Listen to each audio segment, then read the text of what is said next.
Well, good morning, everybody.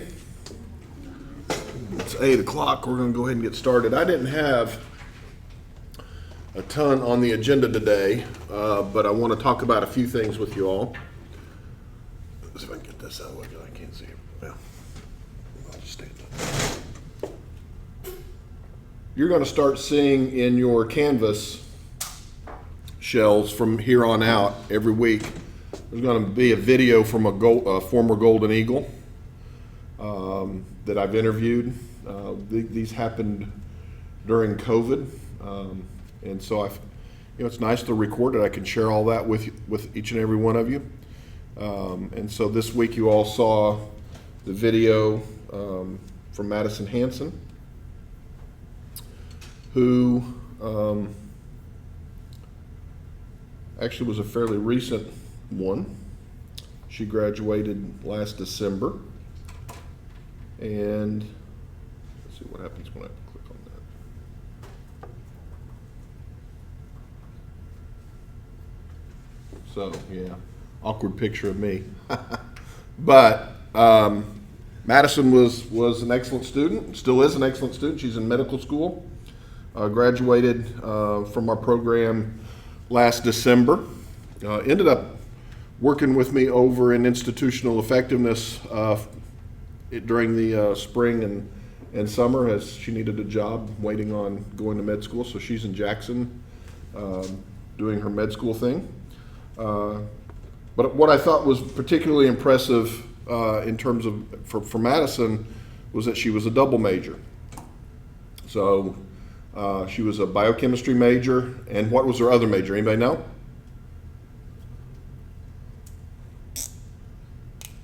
Music.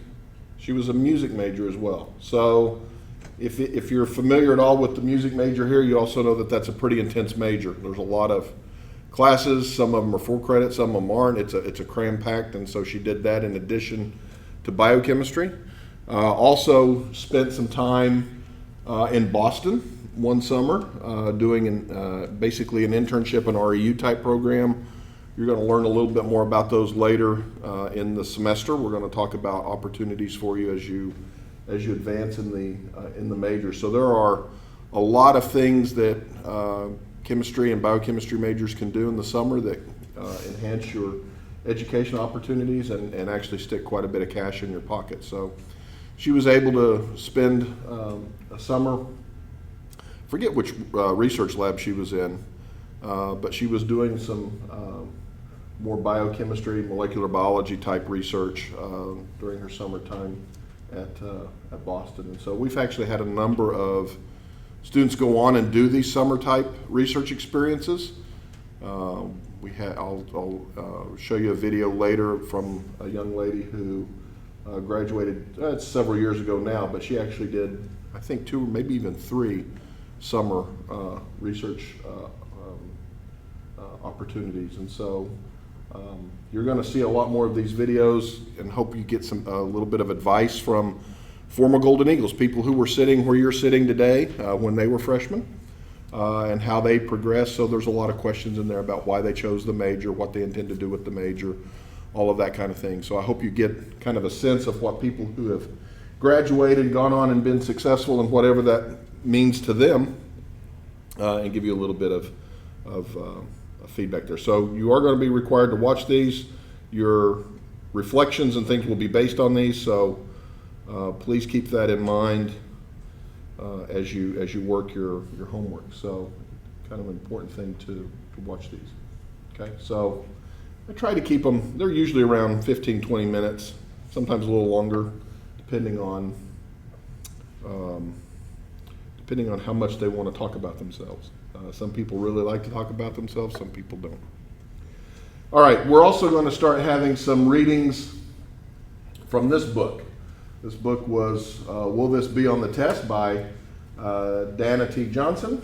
And this, really the subtitle of this, What Your Professors Really Want You to Know About Succeeding in College. Every one of your professors do want you to succeed, okay? I know at times it may not feel that way, but in fact we do. And this first chapter, it's not all about you. Really, is kind of a tongue-in-cheek thing, because in reality, college is mostly about you. And from your perspective, it certainly is all about you, right? But we want you to kind of have an understanding of what it's like to be a professor, because that's going to help you understand how to interact with your professors. And I think this book does a really good job with that.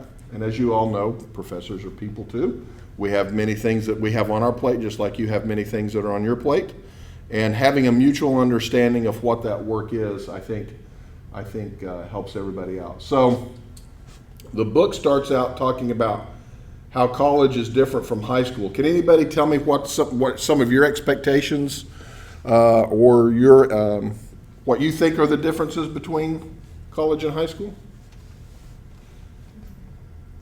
My chemistry teacher said this on like the first day. She was like, in college, only a third of the time you're supposed to like spend learning material in the class, and the other 2/3 is outside of class. Yeah. And that's like a dramatic difference, because in high school it's more like 90% in class and then 10% outside of class. Sure. Yeah, now it's been a long time since I've been in high school. I graduated in 1990. None of you were probably even born yet. But, I was able to do everything in high school, in school. And then when it was over, I went to football games, baseball games, had a job outside of school. I was able to pretty much so.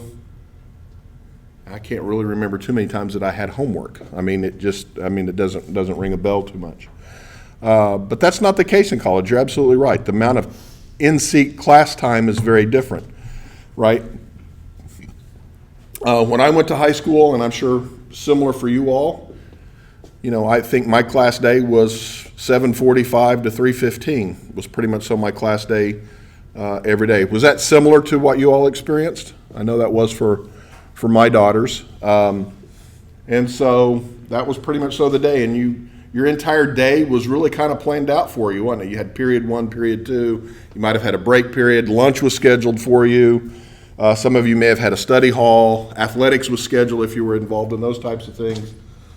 Here, you really don't have a counselor making your schedule for you. You have advisors, but they're not really counselors. They're not overseeing, well, this is when you need to go eat your lunch, and this is when you need to do X, Y, and Z, right? So absolutely, there are some major differences between the expectations of what we have for you versus what your high school teachers had for you, right? So the primary responsibility that it talks about here of high school teachers is simply to teach. What do you think your professor's primary responsibilities are? Prepare you for like a career, kind of. Okay. Certainly we do have that responsibility to some degree. What else? What do you think occupies your professor's biggest chunk of their day? Being in class? No, not being in class at all. I'm only in class, 4 hours a week. I'm in class 4 hours a week. And actually, I have an expectation of not being in class at all every week because of my position. I'm an administrator now, so really my boss says if you want to teach, you can, but you don't have to. But I still like interacting with students, so I do teach, and teach as much as I practically can. So Chemistry 108 I'm teaching every fall. And then I also, this semester, because we had a colleague who passed away, I took on another class to help the department out. But normally I would just be teaching Chemistry 108. So if a faculty member isn't in class, or a professor isn't in class most of the day, what do you think they're doing? Don't know? They are doing research. Yeah, so they're involved in research quite a bit of the day. And so what does that mean? What is research to a faculty member? And why do they spend so much time doing it?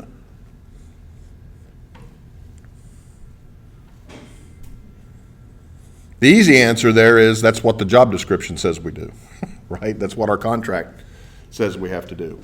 But think about all the textbooks that you all have you read, the classes that you're learning, that information came from somewhere, right? That information has to be generated somehow, and that's what faculty members' primary responsibility at a university is to generate and disseminate new knowledge. Now, part of that dissemination is us being in the classroom teaching, right? So we learn things in our laboratories, we learn things in our studies, and in our scholarship as faculty members, but then we have to communicate that to the world at large. And in part, we do that by writing papers, by attending conferences, and we also do that in part by adding that kind of information in the classes that we teach. So you all may well be in classes where your professor wrote the textbook on the subject. That's going to happen for you at some time. You all are going to get into organic chemistry. You're going to get your lab manual, and you're going to see my and my wife's name on the cover of that. We wrote that book for you all. You're going to be in a history class where you get a textbook and you realize, oh, that person's name is the person that's standing in front of me talking about this. If you're taking anatomy and physiology, you will look at that textbook and you will recognize that that was a faculty member who used to be here, who helped write that textbook. Actually, it's a fairly famous A&P textbook if you end up taking A&P. That's not the case for your high school teachers, was it? They didn't do any research. I mean, they might have done some projects with you all and that kind of stuff, but they didn't have a contractual obligation to create new knowledge and attend conferences and do that kind of stuff. And so that's very different here. I will tell you that when I was a regular chemistry faculty member, my workload was divided into three buckets. We had research, teaching, and service. 50% of my week was supposed to be devoted, by contract, I was supposed to be devoted to working on my research. 35% of my time was supposed to be devoted to teaching, and the remaining 15% of my time was supposed to be devoted to service. Okay? What is service? What does that mean?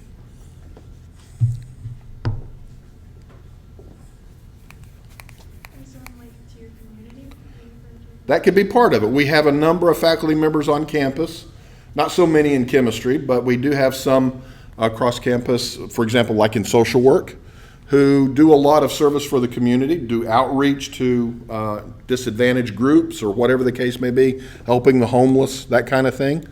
So yeah, that is a type of service that would certainly count for a professor's work.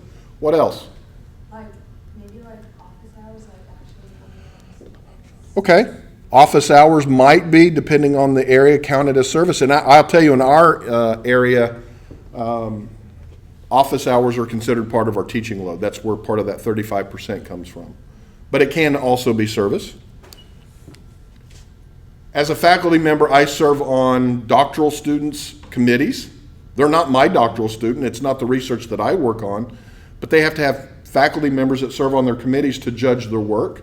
That's considered service. So if I serve on somebody's committee, I'm interacting with that student outside of a formal classroom setting to help them with their research. And so we would consider that kind of thing service. The research component is pretty obvious. It is, what it says. We're trying to discover new knowledge. But that involves working with graduate students. That involves not just me being in the lab doing work, but usually I'm not the one in the lab doing work, but my graduate students are, and so I'm working with them to make sure that they're doing things well. So you can see there's some big differences between what a professor's expectations are as an employee and versus a high school teacher. And so it's a very different dynamic. So you might go up to a professor and think you can just walk into their office, right, and occupy their time, and they may say, I need you to make an appointment. There's reasons why we need you to make appointments. Because we have other obligations, okay? So, what's the difference between a college and a university? What are we? We're a university, right? Now, you might hear the College of Arts and Sciences, the College of Education and Human Sciences. A university is made up of colleges, but you've also probably heard of colleges outside of our setting, right? Like Jones County College or whatever the case may be. So what's the difference between, as an institution, a college versus a university? We think some differences might be there. Most colleges outside of universities are usually community colleges. Around here, they're usually 2-year. Yeah, okay, so we do have in this state, we have a very robust community college system. It seems like every county has at least one, right? Some branches and different things like that around. So what do you think the expectations are at a community college versus a university? Do you think those professors are expected to do research? No, they're really there to teach, right? Now, they're teaching at a higher level. They're certainly not high school teachers. They're not going to be in class as much as your high school teacher. But they are going to have a heavier teaching load than here. So, for example, if you were to go to a community college, your faculty member at that community college probably has what we would call a 4-4 teaching load. They're going to teach 4 courses in the fall, 4 courses in the spring. Whereas here at this institution, most faculty have what we call a 2-2 teaching load, where you're teaching 2 courses in the fall, 2 courses in the spring. And that's because we have different expectations of some of our extra time, okay? So, there are certainly benefits for you all to be at a university over a college. Can anybody think of what some of those benefits might be? Money? What do you mean by that? You get more money. It just depends on. I'm assuming you would get more money from the university based on I guess like ACT score, Okay, so you're talking about like scholarship money and things of that nature. Okay, yeah, could be. Your scholarships to universities and like a GCO or Okay. But we might be giving you more money based on merit, but we also charge more tuition too, right? Usually, so that's another thing. What? I was just gonna say that like you could go into like more professional work or degrees in like a university rather than a college. Okay, yeah, usually your portfolio of degree options is usually a little broader at a university than at a college. That's true. What else? The learning is better. Pardon? The learning is better. The learning is better. What do you mean by that? Like, professors at universities are more prepared to, prepared to teach you better materials than community colleges professors do. Maybe, and it certainly depends on the college. I know some very excellent professors at community colleges. I know some very excellent professors at 4-year colleges that will offer bachelor's degrees, but they don't really have a master's or a PhD program. Universities, and that's a good segue, universities don't stop at the undergraduate level, right? So we offer not only bachelor's degrees, we also offer master's and doctoral degrees. You won't find those types of degrees at like a community college, right? You'll find associate's degrees, you'll find certificates, you'll find trade certificates, things of that nature at a community college. You'll find things that you can transfer to the university, of course. But here, you could actually start here as an undergraduate, get your degree, maybe you get interested in some area for graduate study that we offer. You could then transition and be a graduate student here as well. And that's a ways off for you all to think about. But some of you I know have already started to think about that. And so that's a difference between a college and a university. What do you think about your opportunities between a college and a university? Now, we've heard money, right? But what other opportunities do you think you might have at a university that you wouldn't have at a typical smaller liberal arts type college maybe? You probably have more opportunity to do internships and to get more involved with different areas. Yeah, certainly student involvement is going to be much broader opportunities here. So think about all the opportunities you have here at the University of Southern Mississippi. You can do Greek life. You can be involved in marching band. You can be involved in a whole host of student organizations. We've already talked about some of those. In this unit, right, you can be involved in the ACS student affiliates. You can go to seminars. You can go to forums. There's all kinds of things that are always happening at a university that don't necessarily happen on a college camp, on a smaller college campus. Now, small colleges also have athletics, but sometimes they don't have the full suite of athletics like maybe a university would have. So you can do a lot more of that as well. What else might be an advantage of being at the university? We've covered a lot of stuff, but I think one of the biggest things is that faculty at a university are research active, and that gives you an opportunity to participate in that activity. And for some of you, I know it won't interest you, but for a number of you, I think it probably will. We actually have the Center for Undergraduate Research. It's called the Drapeau Center for Undergraduate Research. We affectionately call it DCUR. I'll be providing you some information on that later in the semester as well that helps fund any type of research project that you might want to do. So, at some point you all are going to have to, if you stay chemistry and biochemistry majors, you're going to have to do at least one semester of research. And because we have these robust and active research laboratories, we want students to come in and participate in that. If you were to go to a smaller college that didn't have a lot of research active faculty, that would be hard to do. And so getting involved in the creation of new knowledge is actually one of the best learning experiences you all can engage in. And it's not completely limited to universities, but universities are where the vast majority of that kind of work occur. Okay, so here's some differences between a four-year school, things that only offer bachelor's degrees, right? That type of stuff, and the difference between a university and some of the others. So there's a whole table on that, kind of showing some of those differences.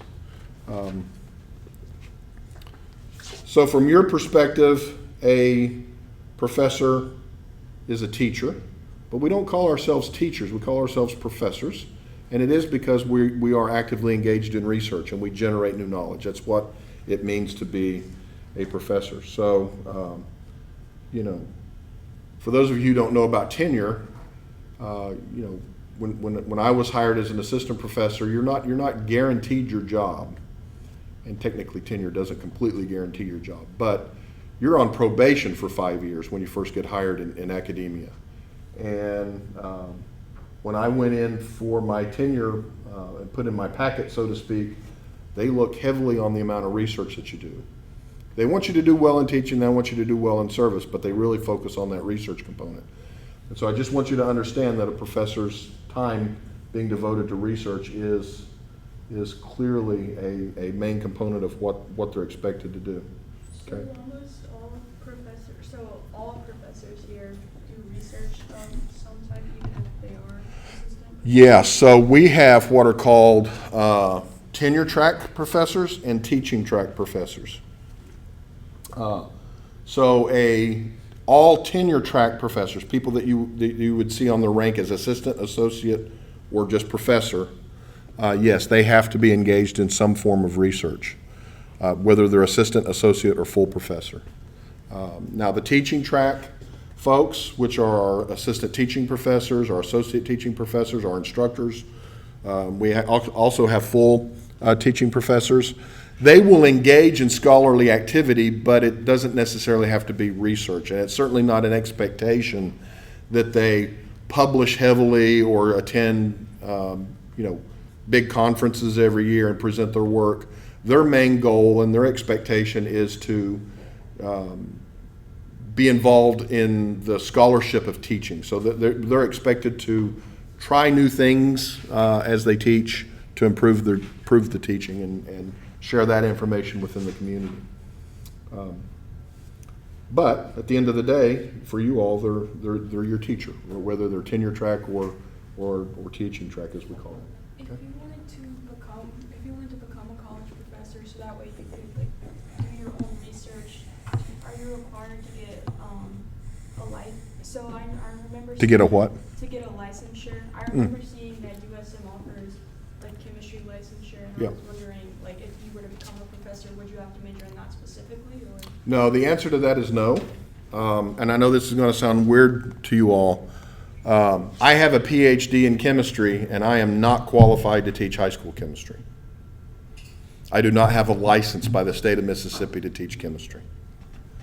That's what licensure is. Licensure is about making sure that that individual has enough content knowledge to teach the subject at the high school level, but also has enough classroom management, conflict resolution, special needs kind of training, because again, that high school teacher is going to spend the vast majority of their day in a classroom with a diverse group of students with a diverse group of needs.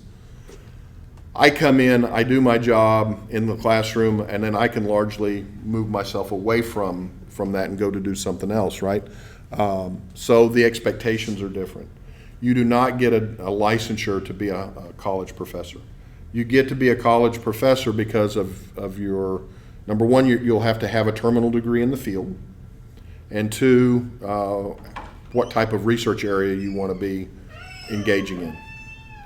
So if you're thinking about being a college professor at some point, I would encourage you to come by and talk to me or talk to another professor. And one of the big mistakes that I made when I was in college was I didn't get involved in research early on. I wish I had have. It would have certainly helped my career out, I think, a lot better than if not having done it. And so I think if you're interested in academia, getting involved in research early on, getting some of those undergraduate research awards, start building your reputation as a researcher early on will certainly help with that. Yeah. So there's always a need for college professors, of course, and but it's not the same as going off and teaching. In fact, there's a lot of components to being a professor. I had a PhD, and a PhD in some fields isn't enough. I had to go on and do a postdoc. So I spent 3 years at Vanderbilt doing a postdoc work. And that's where I first started learning about being a professor, really. Not even as a PhD, but during the postdoc era. So be happy to talk with anybody who might be thinking about becoming a chemistry or biochemistry professor about what it takes to go down that. Okay. Another difference is at an institution like ours, you're going to find that we have a lot of centers. We have some institutes. Of course, we have laboratories. We have a lot more than just classrooms on this campus, right? We have special collections in the library that you wouldn't find at a typical institution, certainly not find at a high school. We have the Center for Undergraduate Research, like I just mentioned to you before. It's a group of people that come together that want to promote an idea. That's what a center is. So even though I belong to the School of Mathematics and Natural Sciences, I'm in the discipline of chemistry and biochemistry, but I also participate in the Center for Undergraduate Research. So there's a lot of these types of things that are available here as well. And then, since we're talking a little bit about research, you might be wondering who pays for research. Your tuition dollars do not pay for research.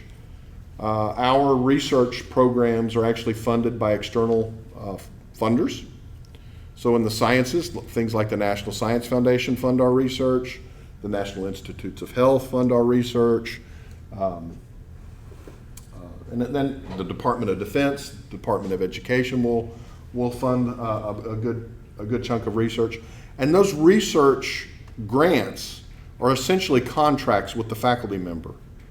So if I propose that I'm going to do some type of research, the people who are giving me the money to do that expect me to work on it, right? And so that's, again, why we're not in the classroom for 4 courses a semester, because we have this active research going on that we've promised other people that we would do. Sometimes it ends up being privately funded kind of research as well. Okay? So that's just to kind of give you a flavor of what your professors do, so that you can kind of understand when you try to make an appointment that you might not be able to see them just like that.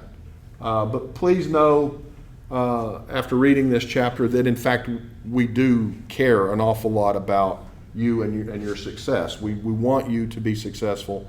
We just need you to understand that last minute kind of stuff is hard for us to schedule because of our other commitments. That's really what I want you to get out of this piece. Okay. Are there any questions about any of that? Oops, what did I do? There we go. All right. So we will have chapter 2 for this next week. Next week, we're also going to talk about the scientific method, so kind of think about that. One of the things that I think is a shame is you all are going to take a bunch of science classes, and very rarely will you walk into a class where we actually talk about what science really is. Science is not a collection of facts. It is not a technical thing. Science is a process, and I want you all to leave this institution understanding what science really is. And so, yes, chemistry is a science, biochemistry is a science, biology is a science, but we only have one scientific method, and we're going to talk about that a little bit next week as well. So can anybody tell me what we're getting close to in the semester? Midterms. What are midterms? Exams in the middle of the term All right. Why is that important? to test your knowledge halfway through. Okay, yeah, so to test your knowledge kind of halfway through. How many of you have already had a midterm? Okay, a couple of you. How many have a big one coming up? All right, so you've got some coming up as well, right? Midterms also kind of coincide with what we call interim grades. What do you all know about interim grades? Have you heard that term yet? What does it mean? Let's start with this. Does it impact your GPA? No. An interim grade does not, right? An interim grade is you're going to see those in SOAR. You're going to get those interim grades before you go to your advising session. And you need to have a conversation with your advisor about your interim grades, or at least they should have a conversation with you. What would you consider the interim grade to be useful for then? It's kind of reality check, right? Right? So if you've got all A's at interim, you're good to go, don't have to worry about anything, right? No, that's not true, right? You can have all A's at interim and still fail the semester. There's plenty of time to drop. There's also plenty of time to improve, right? And so that's the whole point of interim grades. The whole point of interim grades is to give you a snapshot in time about how you have done up to that point, to give you an idea of what you might need to work on, okay? Now, it is important that you keep interim grades in context. What do I mean by that?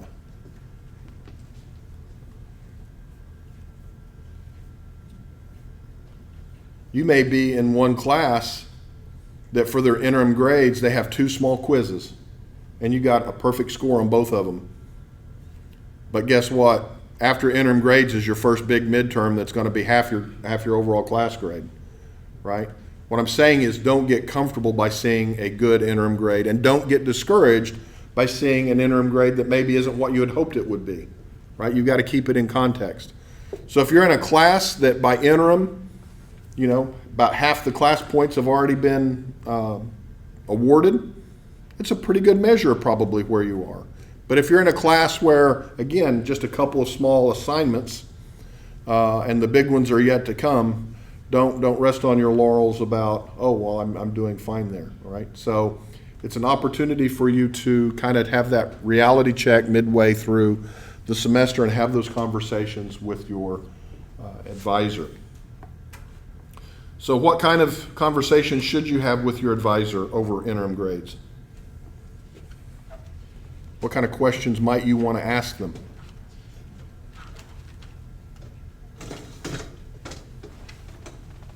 Strategies to improve. All right, strategies to improve. Yeah, so if you're in a class where you thought you would have a better interim grade than you do, you might want to have a conversation with your advisor. Would your advisor necessarily be the best person to talk to about a particular class? Probably not. Who should you talk to? The actual professor, right? That's a good opportunity to make an appointment with a professor.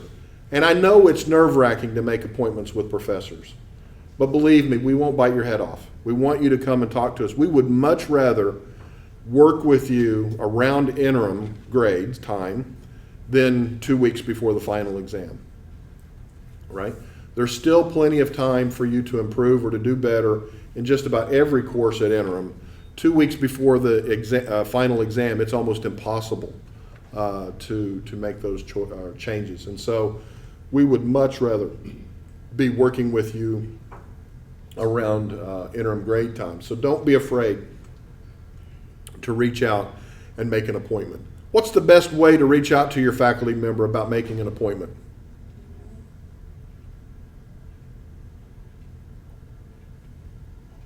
What would be probably be the most convenient and best way to reach out and communicate with your faculty member? Email typically works very well, right? Because it doesn't intrude on what else they may be doing. They can look at that. We typically ask you to give faculty members 24 hours to reply to an email. So it's usually a bad idea to send an email to a faculty member at 9 p.m. and asking for a meeting at 8 a.m. in the morning the next day. Usually doesn't work out very well. I'm pretty good about checking my email up until 9 p.m. But after that, I usually don't check my email anymore. You might get an email from me or you might not. But most faculty will stop checking their email for classwork somewhere between around 5 or 6 o'clock in the evening. So just kind of keep that in mind and allow your faculty member plenty of time to respond. Okay, so that's important. Okay. How should you reach out other than by email? What should that email say? How should you address your professor? In a very professional manner.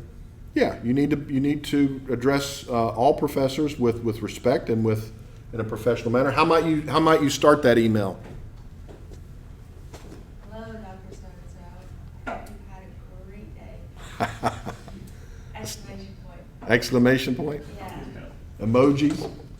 I will tell you, don't use a lot of emoji kind of stuff. Some of us struggle with some of that. But certainly, you never can go wrong by referring to a professor as doctor or professor. Okay, so good morning, Professor Masterson. Good morning, Dr. Masterson. Those would be excellent ways to start an email. Now, I don't get all bent out of shape when people call me Mr. My dad's a Mr. I respect my dad an awful lot, and if you want to call me Mr., that is perfectly fine. There are some professors that get uptight about that. So the Mr., Miss, Ms. thing usually should be avoided. And I know that's difficult down here in the South, where we typically call people Mr., Ms., Miss, and whatever their first name is. Okay? And we know that that's an endearment kind of thing, but it's not professional. Okay? And so you want to try to keep it professional. All right, so we've got that piece taken care of. Now what would you put in the body of your email?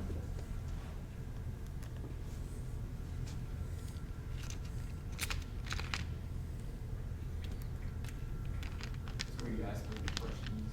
Okay, certainly you're going to include that. Okay. Also your name.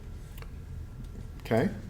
So it's usually a good idea. I will remember each and every one of your faces if I see you on campus. I'll know that you're in my class.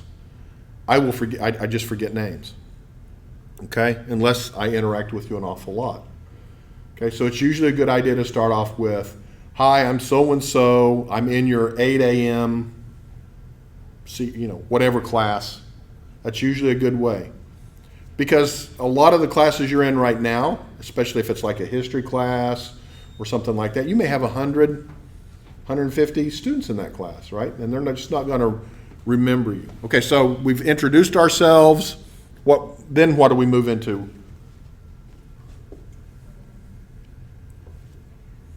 And I think you kind of addressed it earlier.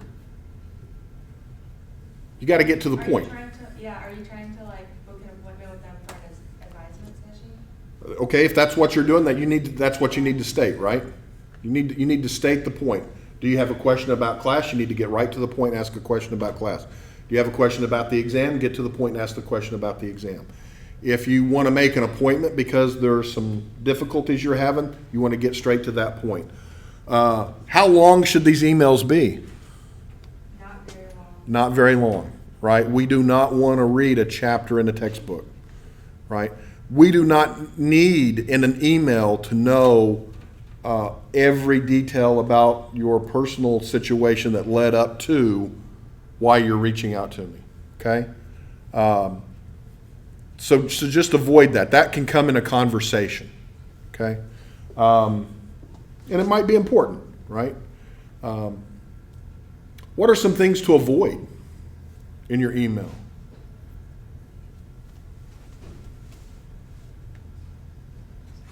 Slang, I feel like informal language. Yeah, you typically want to avoid, especially generational slang, right? I mean, you might say something, I'm like, I don't know what she's saying. And so, yeah, you want to avoid that, especially like, generational slang. You don't know whether or not somebody will be offended by that kind of thing or not, right? What else do we want to avoid? You said addressing them by the Mr. and Mrs. title already. Okay, yeah, we've already talked about that. You want to avoid, in my opinion, you want to avoid things that might come across as laying blame on the professor, right? I don't understand anything in your class. I don't understand anything you're saying. Avoid that. You're going to create a tension before you've ever gotten your help, right? So how might you address that if you're struggling in a class? Maybe lay out like your own personal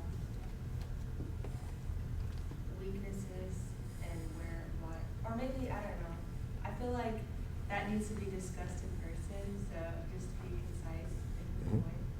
But like maybe be like, oh, I understand that I haven't been doing my part, and I would like to discuss, how I could better myself. Okay. Yeah. Yeah, you could certainly do that, right? My biggest pet peeve when I was teaching the regular organic chemistry class was I would get an email and somebody would say, I don't understand anything. Nothing? Really? But what I always appreciated was when a student would write back and they would say things like, I've been working the homework and I'm really struggling with problems 10, 11, and 12. Could I make an appointment to come by and talk with you about that? I know what the student is struggling with. It's to the point. I can make an appointment. We can work through that. I know what we're going to have when the meeting occurs, right? I've had students email me and say, in your lecture, when you covered the last topic, I had trouble understanding whatever it was. That's specific. I can understand what the struggle is. I can work with them with that.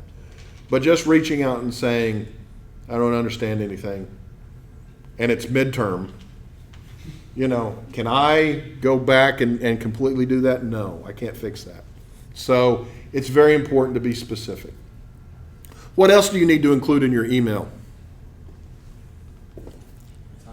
You can ask them for time and date. Okay. So this is where me and some maybe other professors might differ. So, you kind of need to know people's preferences. I do not like it when somebody emails me and asks me to give them a date. And the reason is because my entire days are booked. Okay, with something. I've always got something to do. What I need to know so that we can minimize back and forth on emails is I need to know what your availability is, and then I'll pick something that fits my availability.